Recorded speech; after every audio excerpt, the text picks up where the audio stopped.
हमारे long video में आप सभी लोगों का स्वागत है। मैं एक छोटा सा शोर गा रही हूँ।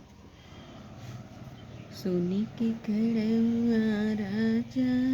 दशरथ कुटुर कुटुर चल चुटुर चुटुर चल हो मोरी बहिनी जाई बैल मालिनी फूला वरिया हो जाओ मालिन फूल लोड़े जहाँ मालिन फूल लोड़े हो घुमरी घुमरी फूलवा देखना त मालिन सेया रज कर मालिन सेया रज कर हो मोरी मालिन फूल फूलवा बैल कच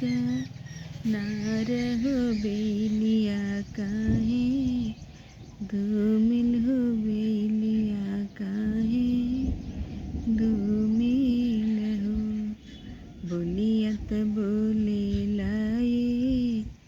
राजा बोलही नहीं पावेला बोलही नहीं पावेला हो मोरे राजा कुल गुनया गरीरा नियमा होर नियमा काहे बाजिनी होर नियमा काहे बाजिनी बैली हो इतनी बचन राजा सुनल हो सुनही नहीं पावे हो सुनही नहीं पावेल हो मोरी बहिनी गोड़े मोड़े ताने लाचा दरिया हो सुतेला गजा ओबर हो सुतेला गजा ओबर हो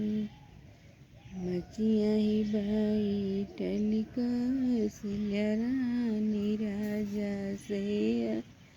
रजकर राजा सेया